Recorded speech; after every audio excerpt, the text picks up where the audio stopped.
இந்த வீடியோவில் நம்ம என்ன பார்க்க போறோம்னா துலாம் ராசிக்காரருக்கு தமிழ் புத்தாண்டு எப்படி இருக்குது 2026 ஏப்ரல் 14 பிறக்கக்கூடிய அந்த தமிழ் புத்தாண்டு எத்தகைய ஒரு ஆண்டாக இருக்க போகிறதுன்னு பார்க்குறோம். இப்போ ஏப்ரல் 14 2026 13 ஏப்ரல் 2027 வரைக்கும் வரக்கூடிய அந்த ஒரு ஆண்டு தமிழ் புத்தாண்டு எத்தகைய ஒரு தாக்கத்தை துலாம் ராசிக்காரர்களாக எங்களுக்கு கொடுக்க போகிறதுங்கிறது சயின்டிஃபிக் வேதிக் அஸ்ட்ராலஜிங்கிற ஒரு அறிவியல் சார்ந்த முறையில் எதையும் மிகைப்படுத்தாமல் உள்ளது உள்ளவாறு இந்த மாதிரி ஒளி தத்துவம் உங்களுடைய கர்ம பலனை எப்படி இந்த வாழ்க்கையில் சாதகமான வாழ்க்கை சம்பவங்களாகவும் சாதகமற்ற வாழ்க்கை சம்பவங்களாகவும் உருவெடுக்க போகிறது. அதுக்கு இந்த கோச்சாரத்தில் இருக்கக்கூடிய குரு சனி ராகு கேது என்று சொல்லப்படுகிற ஆண்டுகரங்கள் எப்படி துணை புரிகிறது,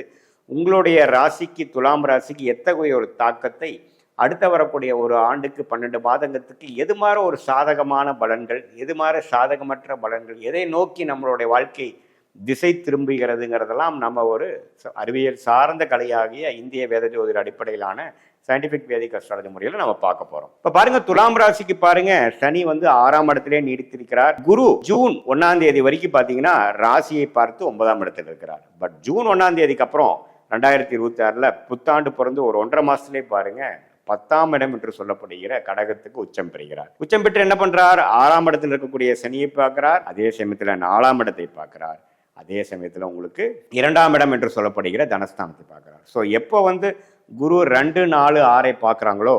இடம், வீடு, வண்டி, வாகனம், தாயார் போன்ற விஷயங்கள் கொஞ்சம் நல்ல பாசிட்டிவாக வருது. கடன் மூலமாக ஒரு இடம் வாங்குவது, ஒரு ஃபண்டிங் வாங்கி சில இன்வெஸ்ட்மெண்ட்ஸ் பண்ணுறது, அது மூலமாக கேஷ் ஃப்ளோ இம்ப்ரூவ் ஆகுறது, இது மாதிரி பல விஷயங்கள் நல்லது நடக்கக்கூடிய அமைப்புகள் கண்டிப்பாக உண்டு. இது ஜூன் 1ஆம் தேதியிலேருந்து பார்த்தீங்கன்னா என்னதான் கடந்த ஒரு வருஷமா ஒரு மாதிரி ஸ்மூத்தாக போனாலும் பெரிய குரோத் இல்லையே சாமி அப்படிங்கிற மாதிரி சொல்லக்கூடிய துலாம் ராசிக்காரர்கள் இந்த ஜூன் 1ஆம் தேதிக்கு அப்புறம் ஆகக்கூடிய குரு பயிற்சினால சில கேஷ் ஃப்ளோ நல்லா வருது. என்னதான் கொஞ்சம் கடனும் அதிகமானாலும் ஆனால் என்னுடைய அபிவிருத்தி, என்னுடைய குரோத், என்னோட ப்ரோக்ரஸும் கொஞ்சம் பெட்டர் லெவலாக வருதுங்கிற சொல்லக்கூடிய தொழிலதிபர்களாக இருக்க போகிறார்கள்,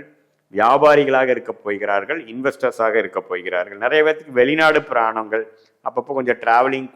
இருக்கக்கூடியவங்களுக்குலாம் கொஞ்சம் டிராவலிங் அதிகமாக போகக்கூடிய அமைப்பு, ஒரு வண்டி பழைய வண்டியை மாற்றி புது வண்டி வாங்குறது, வீடு ஒரு புது வீடு வாங்குறது, வீடை புதுப்பிக்கிறது, இது மாதிரி பல விஷயங்கள், அம்மா மூலமாக சொத்து வருவது, அது மாதிரி நல்ல விஷயங்கள்லாம் நடக்கக்கூடிய அமைப்புகள் இருக்கு. அதே சமயத்தில் தொழில் ஸ்தானத்தில், வேலை ஸ்தானத்தில் கொஞ்சம் உத்தியோகத்தில் சில மாற்றங்களை கொடுக்கக்கூடிய அமைப்புகளும் கண்டிப்பாக உங்களுக்கு இந்த பயிற்சி உண்டு. அதே சமயத்தில் சில சீனியர் சிட்டிசனுக்கு ஒரு 50 வயசுக்கு மேலே போயிட்டு இருக்கக்கூடிய துலாம் ராசிக்காரர்கள் உடம்பை பார்த்துக்கணும். ஏன்னா 6ஆம் வீடு வலுக்குது. 6ஆம் வீடுங்கிறது தேவையற்ற diabetes, thyroid issue, BP, sugar, cholesterol, இது மாதிரி உயிர்கொல்லி நோயாக இல்லைனாலும் குரோனிக் டிசீஸ் என்று சொல்லப்படுகிற விஷயத்தை கொடுக்கக்கூடிய அமைப்பாக இருக்கிறதுனால நீங்கள் மெடிக்கல் செக்கெல்லாம் பண்ணி நாம் அது மாதிரி ஒரு ரிஸ்க் ஃபேக்டரில் இருக்குமா அப்படிங்கிறதை பார்த்து லைஃப் ஸ்டைலை மாற்றிக்கக்கூடிய அமைப்பு துலாம் ராசிக்காரர்களுக்கு கண்டிப்பாக தேவைங்கிறது நீங்கள் தெரிந்து கொள்ள வேண்டும். மற்றபடி பாருங்கள், எல்லா கிரகமும் ஓரளவுக்கு நல்லா இருக்குது. இதே மாதிரி ராசிதிபதியாக சுக்கிரனும் ஓரளவுக்கு நல்லாவே ஒரு இடத்துல தான் அவர் மீனத்திலிருந்து கிட்டத்தட்ட துலாம் வரைக்கும் சஞ்சரிக்கக்கூடிய அமைப்புகளும் ஓரளவுக்கு பரவாயில்லை. ஸோ துலாம் ராசிக்காரர்களுக்கு நல்ல ஒரு வாழ்க்கை மாற்றம், இதுவரை சொகுசா ஸ்மூத்தாக வாழ்ந்தவங்களுக்கு அடுத்தபடியான நடவடிக்கைகளை இறங்கி கொஞ்சம் ஃபண்டிங்கு, டிராவலிங்கு, இன்வெஸ்ட்மெண்ட்ஸு, வேலை மாற்றம், அது மாதிரி பல மாற்றங்கள் நிறைந்ததான ஒரு அமைப்பாக துலாம் ராசிக்காரர்களுக்கு கட்டாயம் 2026 ஏப்ரல் 14ஆம் தேதி நடக்கக்கூடிய தமிழ் புத்தாண்டு ஒரு நல்ல மாற்றத்தை கொடுக்கக்கூடிய அமைப்பு இருக்குது. அதே மாதிரி வெளிநாடு எதிர்பார்க்குற மாணவர்கள், வேற ஒரு அட்மிஷன் எதிர்பார்க்குறவங்க, ஒரு அரசு உத்தியோகத்தை எதிர்பார்க்குறவங்க, ப்ரொமோஷன் ப்ளஸ் டிரான்ஸ்ஃபர் எதிர்பார்க்குறவங்களுக்கு எல்லாமே நல்ல ஒரு மாற்றத்தை கொடுக்கக்கூடிய அமைப்புகள் இருக்குங்கிறது நீங்கள் தெரிஞ்சுக்கணும். இது ஒரு மாதிரி பொதுவான பலனை தவிர உங்களுடைய ஜென்ம ஜாதகத்தில் பிறந்த தேதி, பிறந்த நேரம், பிறந்த உரை வைத்து உங்களுடைய திருக்கணித பஞ்சாங்கத்தில் நம்ம ஜாதகத்தை போட்டோம்னா அதில் நீங்கள் என்ன லக்னத்தில் பிறந்தீங்க, அது என்னதான் நீங்கள் துலாம் ராசியில் சுவாதி நட்சத்திரம் இருந்தாலும் சரி, சித்திரை நட்சத்திரத்தில் பிறந்திருந்தாலும் சரி, சாக நட்சத்திரத்தில் பிறந்திருந்தாலும் சரி, என்ன லக்னம், லக்னாதிபதி என்னவா இருக்கிறார், அந்த லக்னாதிபதியோட திக்பலம், திருக்பலம் இதெல்லாம் எப்படி இருக்குது, ஸ்தானபலம் எப்படி இருக்குது, அதே சமயத்தில் அந்த லக்னத்துக்கு ஏற்ற தசாபுக்திகள் போய்கொண்டிருக்கிறதா, சுமாரான தசைகள் போய்கொண்டிருக்கிறதா, நல்ல யோக தசைகள் போய்கொண்டிருக்கிறதா, அந்த தசநாதன் உங்கள் ஜாதகத்தில் எப்படி இருக்கிறார், புக்திநாதன் ஜாதகத்தில் எப்படி இருக்கிறார், இப்போ நம்ம சொன்ன கோச்சாரத்தில் இந்த கிரகங்கள்லாம் எப்படி போயிட்டு இருக்குங்கிறதெல்லாம் ஒருங்கிணைத்து பார்க்கும் பொழுது துல்லியமான பலன்கள், அதாவது அடுத்து வரக்கூடிய ஷார்ட் டேர்ம் எப்படி இருக்கு, அடுத்து வரக்கூடிய லாங் டேர்ம் எப்படி இருக்கு, எது மாதிரி முடிவுகள் எப்போ எடுக்கலாம், இப்போ வந்து வெயிட் பண்ணி நம்ம செயல்படக்கூடிய அமைப்பா, கொஞ்சம் பொறுமையா போகக்கூடிய அமைப்பா, அல்லது கொஞ்சம் வேகமா போகக்கூடிய அமைப்பா, எந்த நேரத்தில் நமக்கு ஒரு ட்விஸ்ட் இருக்கு, எந்த நேரத்தில் வந்து நம்ம இடம் மாறலாம், எந்த நேரத்தில் வந்து வேலை மாறுறது நல்லது, எப்படி தொழிலா வேலையா, எந்த துறை நமக்கு வந்து யோகமாக இருக்கிறது. இதே மாதிரி குழந்தை பேர் எதிர்பார்க்குறவங்க, திருமணம் எதிர்பார்க்குறவங்க, உறவுகளை சில விஷயங்கள் எதிர்பார்க்குறவங்களுக்குலாம் எது மாதிரி நேரத்தில் கிளிக் ஆகும் அப்படிங்கிறது எல்லாமே துல்லியமாக நம்ம வந்து சயின்டிஃபிக் வேதிக் அஸ்ட்ராலஜி முறையில் எந்த ஒரு விஷயத்தையும் மிகைப்படுத்தாமல் உள்ளது உள்ளவாறு அப்படியே நம்ம பார்க்கும் பொழுது என்ன அடுத்து வரக்கூடிய ஷார்ட் டேர்ம் என்ன, எந்த நேரத்தில் எது செய்யலாம், தேவையற்ற விஷயங்களை எல்லாம் அவாய்ட் பண்ணி நம்மளுடைய பிராப்தம் என்ன காமிக்குது, நமக்கு என்ன யோகமான கிரகங்கள் இருக்கு, நமக்கு என்ன மாதிரி விஷயத்துல நம்ம கொடுக்குற மாதிரி இருக்கு, எந்த பாவம் நமக்கு நல்லா இருக்கு, எந்த பாவம் நமக்கு சரியில்லை அப்படிங்கிறதெல்லாம் பார்த்து நம்மளுடைய கர்மாவையே நாமளே அறிந்து தேவையற்ற முயற்சிகள், தேவையற்ற பண விரயங்கள், தேவையற்ற சமய விரயங்களை தவிர்த்து நம்மளுடைய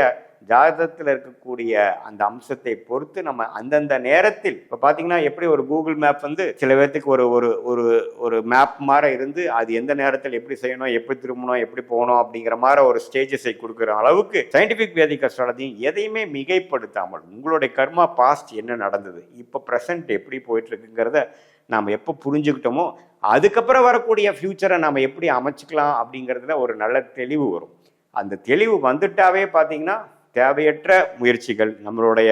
தேவையற்ற பயங்கள், அப்ரிஹென்ஷன்ஸ்னு சொல்லுவாங்க, அதெல்லாம் இல்லாமல் நம்மளுடைய கர்மாவை நாமளே அறிந்து நமக்கு எது மாதிரி விஷயங்கள் யோக்கியதையாக இருக்கிறது, நமக்கு எது தகுதி இருக்குது, எது நமக்கு தகுதி இல்லை, வெளிநாடு யோகமா அல்லது அரசு உத்தியோகமா அல்லது பிரைவேட் செக்டார் கார்பரேட் செக்டார் இல்லையா, எது மாதிரி அல்லது எதுவுமே இல்லாமல் நாம் தொழிலையே நம்ம ஜெயிக்கக்கூடியவர்களா, இன்வெஸ்ட்மெண்ட் பண்ணி வியாபாரம் பண்ணி ஜெயிக்கக்கூடியவர்களா, இன்வெஸ்ட்மெண்ட் இம்போர்ட் எக்ஸ்போர்ட் பண்ணக்கூடியவர்களா, எது நம்ம கர்மாவில் வந்து எந்த கிரகம் எந்த ஆதிபத்தியத்தில் எது மாதிரி விஷயங்கள் போயிட்டு இருக்குது, இப்போ தசாபுக்திகள் தான் மெயின். இது எப்படி போயிட்டு இருக்குங்கிறதெல்லாம் துல்லியமாக நம்ம சொன்ன இந்த குரு பயிற்சி ராகு பயிற்சியெல்லாம் சேர்த்து வைத்து பார்க்கும் பொழுது ஓவராலா நம்மளுடைய ஜாதகத்துல இருக்கக்கூடிய அம்சங்கள் என்ன, எது மாதிரி அமைப்புகள் இருக்கு, எது மாதிரி ஒரு துறையில நம்ம போனா வரலாம் அப்படிங்கிற விஷயங்கள். குறிப்பா பாத்தீங்கன்னா குழந்தை பேரு, இந்த துலாம் ராசிக்காரங்கள் கடந்த ஒரு ஃபியூ இயர்ஸாவோ பாத்தீங்கன்னா குழந்தை பேர் எதிர்பார்க்கிறவங்க எல்லாம் பாத்தீங்கன்னா நிறையா, அவங்களுக்கு வந்து இந்த உச்ச குரு புத்திரகாரகன் என்று சொல்லப்படுகிற இந்த குரு வந்து எப்போ உச்சம் பெறுகிறாரோ அது வந்து ஒரு நல்ல அம்சங்கள் கொடுக்கும். அது மூலமாக பார்த்தீங்கன்னா இவ்வளோ தூரம் நம்ம பண்ணிட்டு இருந்தது ஒரு ட்ரீட்மெண்ட்ல நல்ல ஒரு அமைப்பு மூலமாக வந்து குடும்பத்தில் ஒரு சுபிக்ஷம் அது மாதிரி விஷயங்கள்லாம் கொடுக்கக்கூடிய அமைப்புகள்லாம் இருக்குது. ஸோ சயின்டிஃபிக் வேதிக் அஸ்ட்ராலஜியில் நம்ம பார்த்து அந்தந்த நேரத்தில் இருக்கக்கூடிய முடிவுகள் மூலமாகவும் முயற்சிகள் மூலமாகவும் வெற்றி பெற முடியும் என்று சொல்ல விரும்புகிறேன். மீண்டும் மற்றொரு காணொலியில் சந்திப்போம். நன்றி, வணக்கம்.